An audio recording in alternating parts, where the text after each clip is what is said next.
بسم اللہ الرحمن الرحیم۔ السلام علیکم۔ نئی پرسرار کہانی جناتی دروازہ، آصفہ پروین سراج۔ اس طلسماتی دروازے کی کہانی جس میں ہزاروں خون ریز و تحیر انگیز راز پوشیدہ تھے۔ صداکاری رضوان علی سونگو۔ وہ بڑے بھیانک اور خوفناک اور لرزا دینے والے دن تھے۔ آج برسوں بعد بھی جب یاد آتے ہیں تو جسم میں خوف کی ایک سرد لہر دوڑ جاتی ہے، رگوں پہ میں لہو منجمد ہو جاتا ہے۔ میری عمر اس وقت 18 سال تھی۔ میں سیکنڈ ایئر میں پڑھتی تھی۔ ہم 2 بہنیں تھیں، بھائی کوئی نہیں تھا۔ چاچا چاچی تایا تائی کزنس وغیرہ سب تھے، یعنی جوائنٹ فیملی تھی۔ پورے علاقے میں صرف 2 ہی گھر خوشادہ اور بڑے تھے، ایک deputy superintendent of police Ali Raza صاحب کا اور دوسرا سلمان شاہ یعنی میرے دادا کا۔ باقی تمام مکان یا تو کچے تھے یا پھر نیم پختہ۔ ہمارے گھر کے سامنے سڑک کے دوسری طرف محلے کی مسجد تھی۔ ہمارے گھر کا لمبا چوڑا صحن اتنا بڑا تھا، اس میں ایک لائن سے کم 20-25 چرپائیاں آرام سے بچھ سکتی تھی۔ صحن کے بالکل سامنے 7 بڑے بڑے کمرے تھے۔ صحن سے الٹے ہاتھ پر ٹوائلٹ، باتھ روم اور ایک بڑا سا کچن تھا۔ 4 دیواری کے قریب قطار سے لگے ہوئے آم، جامن، امرود اور دیگر کئی درخت تھے۔ گھر خریدتے ہی سب سے پہلے آنگن میں یہ پودے لگائے گئے تھے۔ ہم بہنوں کو شعور آتے آتے یہ پودے بھی گھنے اور قداور درخت بن چکے تھے۔ ہمارا گھر بھرا پورا تھا۔ شام ہوتے ہی آنگن میں نوکر چرپائیاں بچھا کر ان پر اجلے بستر لگا دیتے۔ دور دور تک پہلی چاندنی، ٹھنڈی ٹھنڈی ہوا، ماحول اتنا سحر انگیز ہوتا کہ بستر پر لیٹتے ہی ہمیں اپنے حصار میں لے لیتا تھا۔ رات کا اپنا ایک فسوں ہوتا تھا۔ کم سے کم میں تو رات جاگ کر آسمان پہ روشن ٹمٹماتے ہوئے دیوں کو تکا کرتی تھی۔ کبھی انہیں گننے کی ناکام کوشش کیا کرتی، کبھی کبھی ڈر لگتا، مگر اتنے سارے لوگوں کی موجودگی میں تحفظ کا احساس بھی ہوتا۔ ویسے بھی ہمارے گھر کا کوئی فرد بزدل، کمزور یا ڈرپوک نہیں تھا۔ بابا بہت آرٹسٹک اور براڈ مائنڈ تھے۔ انہوں نے پورے گھر کو بہت پلاننگ کے ساتھ سجایا تھا۔ ان کا بس نہیں چلتا تھا گھر کے در و دیوار پر سبزہ اگا کر اسے طرح طرح کے خوبصورت پھولوں سے بھر دیں۔ ہمارا اتنا بڑا گھر بابا کے شوق کے نتیجے میں قدیمی اشیاء، نوادرات اور فرنیچر سے بھرا ہوا تھا۔ دیواریں نیل گائیں، 12 سنگوں اور ہرن کے سروں اور سینگوں سے بھری ہوئی تھی۔ یہ سچا واقعہ جو میں آپ کو سنانے جا رہی ہوں، بابا کے نوادرات کو جمع کرنے اور سجانے کے شوق کے نتیجے میں پیش آیا۔ بابا کے ایک دوست جو بابا جیسا ہی ذوق رکھتے تھے، جنہیں ہم چاچا کہتے تھے، ایک دن انہوں نے بابا کو بتایا، فلاں جگہ ایک قدیم مندر کے کچھ حصے تعمیر ہونے کی وجہ سے ادھورے ہیں۔ اس مندر کے دروازے پہ شتیر، بلم گارڈر جو کہ بہت قدیم ہے، ایسی دوسری چیزیں ہیں جو کافی تعداد میں ہیں، وہ لوگ نیلام کرنا چاہتے ہیں۔ بابا کہاں پیچھے رہنے والوں میں تھے۔ شتیر، گارڈر، ایک دیو ہیکل، چوبی دروازہ پسند کر کے فوری پیمنٹ کر کے لے بھی آئے۔ جب یہ سارا سامان ٹرک سے گھر کے دروازے پر اترا تو دیکھنے والے حیران ہو کر پوچھ رہے تھے، یہ دیو ہیکل دروازہ جس کا ایک ایک پٹ تقریباً 3 گز چوڑا ہے، یہ غیر معمولی لمبے شتیر وغیرہ کہاں لگائے جائیں گے؟ بابا اس کے لیے اپنے ذہن میں پہلے ہی پلاننگ کر چکے تھے۔ گھر کے چھوٹے سے مین گیٹ کو نکلوا کر باقاعدہ دیوار توڑوا کر بھاری بھرکم چوبی دروازہ لگوایا گیا۔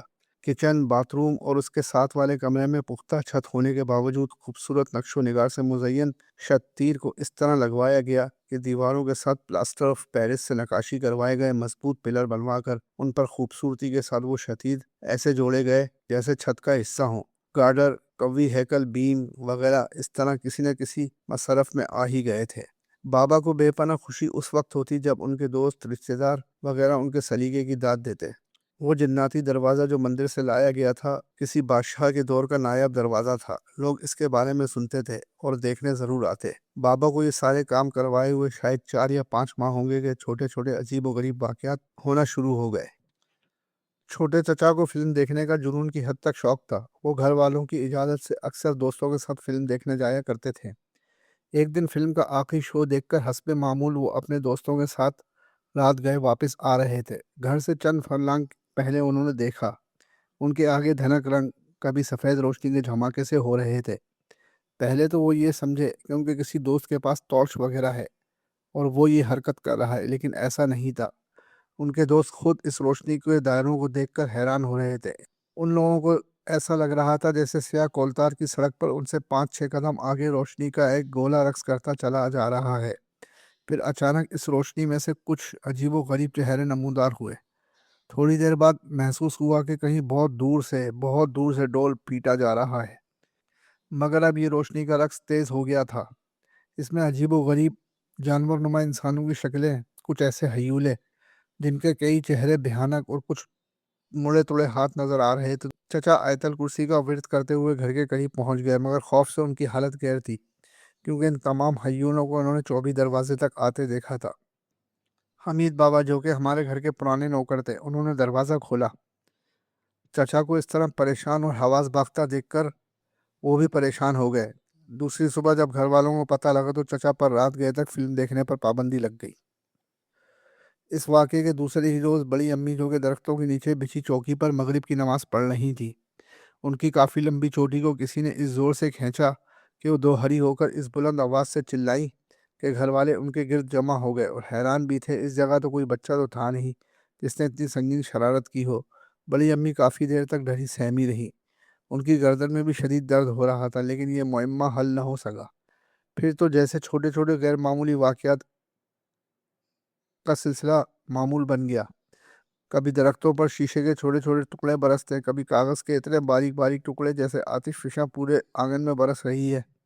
بابا نے گھر کے تمام چھوٹے افراد سے کہہ دیا تھا کہ وہ زیادہ تر باوضو رہیں، چاروں کل کے ساتھ ہر وقت آیت الکرسی کا ورد کرتے رہیں۔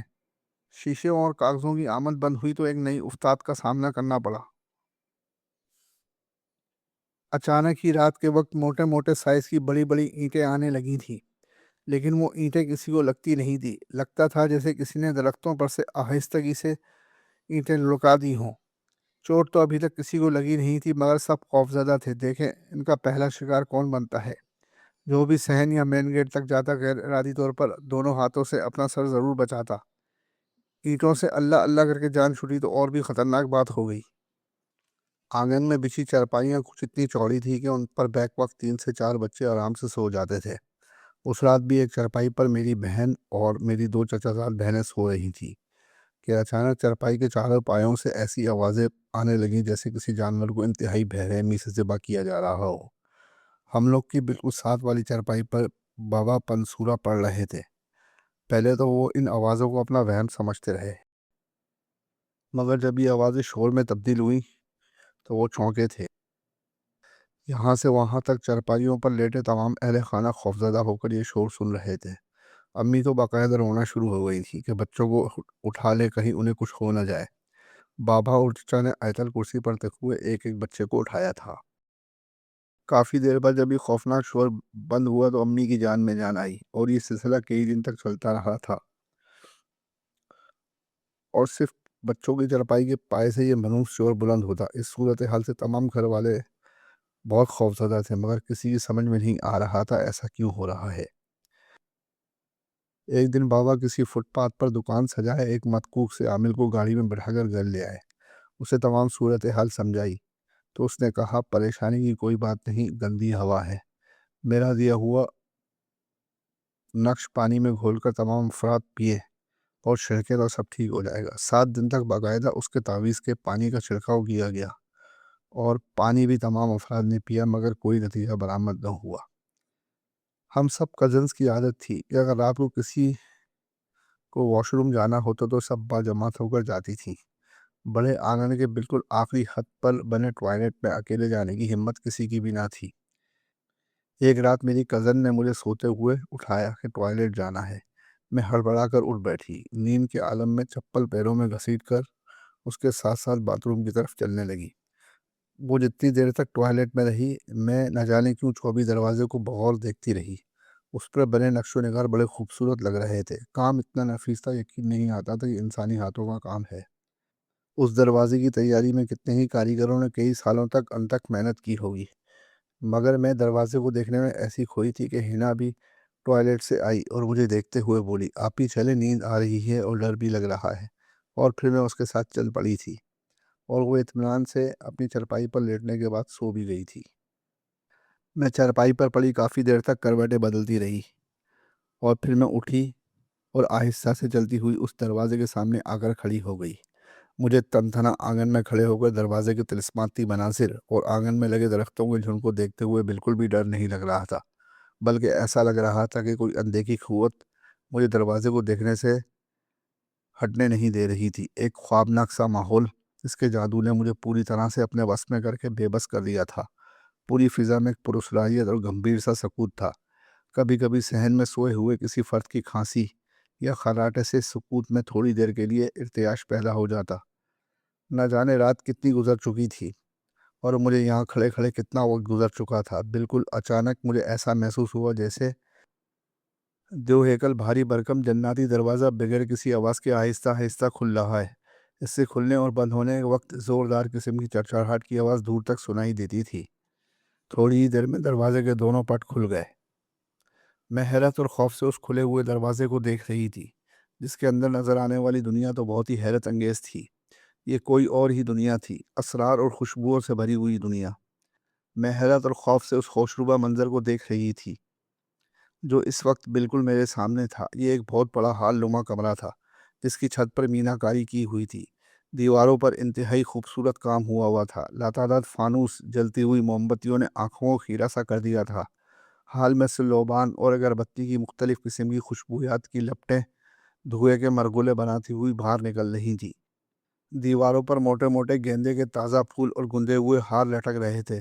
ڈھیروں چراغ جل رہے تھے۔ پھر میں نے دیکھا کہ 4 آدمی کندھوں پر پالکی اٹھائے آہستہ آہستہ اندر داخل ہو رہے تھے۔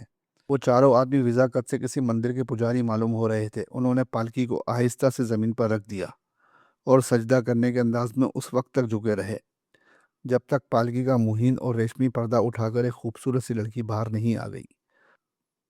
ان چاروں نے دونوں ہاتھ جوڑ کر اس لڑکی کو پرنام کیا۔ بھاری بھرکم بنارسی ساڑی اور سر سے پاؤں تک بیش قیمت زر و جواہرات سے لدی بندی وہ لڑکی بہت نازو انداز سے ساڑی اٹھائے اپنے خوبصورت مہندی لگے پیروں کو آہستہ آہستہ سنگ مرمر کے فرش پر رکھتی ہوئی ایک جگہ بیٹھ گئی۔ فرش پر بیٹھ جانے کے بعد اس نے 3 مرتبہ تالی بجائی۔ ہال کے دروازے سے ایک کئی گز لمبا موٹا تازہ چمکدار سا سانپ اپنے چوڑے پھن کو اٹھائے بڑی شان سے آہستہ سے رینگتا ہوا اندر داخل ہوا اور لڑکی کے بالکل سامنے ہی کنڈلی مار کر بیٹھ گیا۔ سانپ کی غیر معمولی آنکھیں انگاری کی طرح دہک رہی تھیں۔ کچھ دیر تک لڑکی اور سانپ آنکھوں میں آنکھیں ڈالے ایک دوسرے کو دیکھتے رہے۔ پھر وہ لڑکی اٹھی اور سانپ کے سامنے رقص کرنا شروع کر دیا۔ وہ ایک وحشیانہ قسم کا رقص تھا۔ اسی دوران ہال کے کونے کونے سے بالکل اسی جیسی کئی اور لڑکیاں نکل کر اس وحشیانہ رقص میں شامل ہو گئیں۔ انہیں بالکل ہی اپنی سدھ بدھ نہیں رہی تھی۔ کچھ ہی دیر بعد رقص تھما تو سب سانپ کے سامنے جھک گئیں۔ ان کے خوبصورت ہونٹ تھر تھرا رہے تھے۔ پھر اس سانپ نے باری باری ہر لڑکی کے ہاتھ پر ڈسا۔ اس کے راستے سے شو شو کی ایک خوفناک آواز پیدا ہو رہی تھی۔ وحشت اور بربریت کا یہ کھیل کافی دیر تک جاری رہا۔ اچانک میرے کانوں میں اللہ اکبر کی صدا گونجی۔ مسجد کا مؤذن نیند میں بے خبر لوگوں کو فلاح کی طرف بلا رہا تھا، نماز پڑھنے کی دعوت دے رہا تھا۔ آواز کے چاروں طرف گونجتے ہی وہ منظر غائب ہو گیا۔ دروازہ بھی بدستور بند تھا۔ میں نے جھرجھری لی اور لڑکھڑاتے ہوئے قدموں سے اپنی چرپائی پر پہنچ کر بے سدھ ہو کر گر پڑی۔ اس کے بعد تو ہر رات یہی کچھ ہونے لگا تھا۔ ایک نادیدہ قوت میری انگلی تھام کر چوبی دروازے تک لے جاتی۔ دروازہ کھلتا، پھر اس میں سے ایک طلسماتی دنیا برآمد ہوتی۔ لیکن اس کھیل کے دوران میری صحت بری طرح متاثر ہونے لگی تھی، ساتھ ہی ساتھ رنگت بھی زرد ہوتی جا رہی تھی۔ امی میری طرف سے بڑی فکر مند تھی۔ بابا نے کئی مرتبہ پوچھا کیا میں وقت پر کھانا نہیں کھاتی۔ میں انہیں بتا ہی نہیں پا رہی تھی کہ میں تو کئی دن سے ایک جہان حیرت میں گم ہوں۔ ایک رات بابا سمیت سب گھر والوں نے کھلی آنکھوں سے وہ منظر دیکھا جس پر شاید آپ یقین نہ کریں۔ اس رات اتنا حبس تھا، زمین و آسمان، در و دیوار گرمی کی حدت سے آگ اگل رہے تھے۔ قیامت خیز گرمی اپنی جگہ تھی اور وہ وحشتیں جو پورے آنگن کو اپنی آغوش میں لیے ہوئے الگ تھی۔ ایک نادیدہ ماحول پورے آنگن میں پھیلا ہوا تھا۔ جیسے جیسے رات گہری ہو رہی تھی، گھنے درختوں کے پتے، شاخیں آپس میں ٹکرا کر جنگلی درندوں کی جیسی گراہٹیں پیدا کر رہے تھے۔ بابا مجھے ڈر لگ رہا ہے۔ نہیں ڈرو نہیں، ہم لوگ جاگ رہے ہیں، بابا نے میرے سر پہ انگلیاں پھیرتے ہوئے کہا۔ دعائیں پڑھو، نیند آ جائے گی۔ تھوڑی دیر میں اچانک لائٹ چلی گئی، پورا گھر بے پناہ اندھیرے میں ڈوب گیا۔ میری نظر مچھردانی میں سے دروازے کی طرف گئی تو ایسا لگا جیسے آگ کا بہت بڑا الاؤ روشن ہے۔ بابا بابا وہ دیکھیں دروازے کی طرف۔ میں نے آہستہ سے ان کے کان میں سرگوشی کی۔ ہاں بیٹا میں وہی دیکھ رہا ہوں، انہوں نے مجھے اپنے سے لپٹاتے ہوئے سرد آواز میں کہا۔ تم آیت الکرسی پڑھو اور آنکھیں بند کر لو، ڈرو نہیں۔ مگر میری آنکھوں میں نیند کہاں، خوف ڈیرے ڈال کر بیٹھ گیا تھا۔ اچانک ایسا لگا جیسے پورا آنگن شور میں ڈوب گیا ہو۔ اتنا شور برپا ہوا کہ بے اختیار میں نے اپنے کانوں میں انگلیاں ٹھوس لیں۔ پھر ایسا منظر نظر آیا جو اچھے اچھوں کے اوسان خطا کرنے کے لیے کافی تھا۔ چوبی دروازے کے دونوں پٹ خود بخود ایک زوردار دھماکے کے ساتھ ایسے کھلے جیسے ان میں سپرنگ لگا ہو۔ دروازہ کھلتے ہی ایک نہایت ہی خوفناک منظر سامنے آ گیا۔ وہ منظر نہایت ہی خوفناک تھا۔ خوف و دہشت سے میری آنکھیں کھلی کی کھلی رہ گئیں۔